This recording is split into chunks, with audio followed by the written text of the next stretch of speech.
नमस्कार। तो आज हम एक बहुत ही दिलचस्प और गहरे रहस्य की दुनिया में कदम रखने वाले हैं, जिसका विषय है जगन्नाथ ध्वज की खगोलीय भौतिकी। ये एक ऐसा विषय है जो प्राचीन वास्तुकला और गहरे विज्ञान के बीच के उस छिपे हुए संबंध को सामने लाता है, जिसे लोग अक्सर बस एक चमत्कार मानकर छोड़ देते हैं। आज की इस चर्चा में हम उपलब्ध स्रोत सामग्री के आधार पर ये समझने की कोशिश करेंगे कि इस रहस्य के पीछे का असली वैज्ञानिक ढांचा आखिर है क्या। तो मान्यताओं को पीछे छोड़ते हुए चलिए इस तार्किक और वैज्ञानिक सफर की शुरुआत करते हैं। अब सबसे बड़ा सवाल ये उठता है कि आखिर जगन्नाथ मंदिर के इस झंडे को एक वैज्ञानिक विसंगति या साइंटिफिक अनोमली क्यों माना जाता है। हमारी आज की पूरी चर्चा का केंद्र ही यही है। स्रोत सामग्री इसे एक बहुत बड़े रहस्य के रूप में पेश करती है। जरा सोचिए, हवा एक दिशा में चल रही हो और झंडा उसके ठीक विपरीत लहराए। सामान्य भौतिकी के नजरिए से तो ये एक बहुत बड़ी पहेली है ना?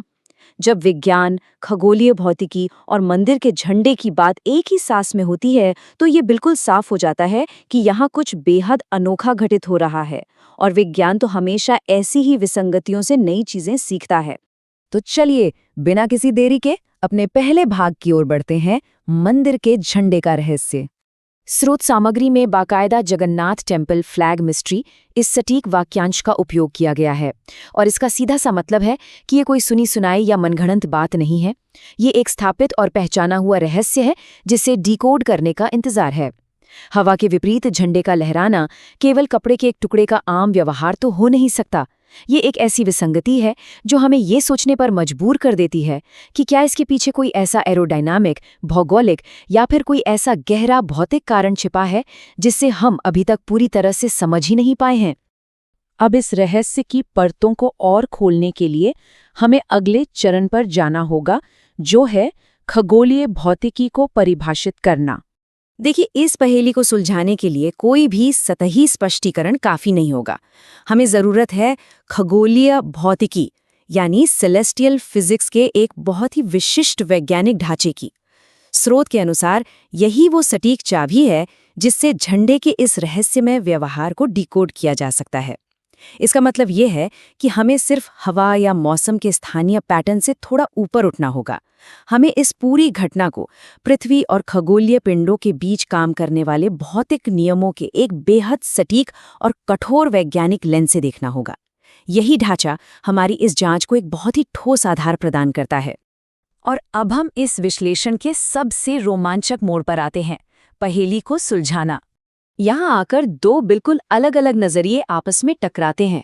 एक तरफ तो ये अनसुलझा रहस्य है जिसे अब तक लोग अक्सर चमत्कार या किसी जादुई घटना के तौर पर देखते आए हैं, और वहीं दूसरी तरफ है खगोलीय भौतिकी, जो विज्ञान की एक बहुत ही ठोस और विश्लेषणात्मक शाखा है। ये दिलचस्प तुलना इस बात पर रोशनी डालती है कि एक ही घटना को देखने के दो अलग अलग तरीके कैसे हो सकते हैं। पहला नजरिया बस सवालों को वहीं का वहीं छोड़ देता है, जबकि दूसरा नजरिया उसी व्यवहार को कठोर भौतिकी के जरिए गहराई से समझने की कोशिश करता है। हमारा मुख्य उद्देश्य भी यही है, उस चमत्कार वाले नजरिए से निकलकर इस वैज्ञानिक दृष्टिकोण की ओर बढ़ना। तो इस जटिल सी लगने वाली प्रक्रिया को आसानी से समझने के लिए दो कदम उठाना बहुत जरूरी है।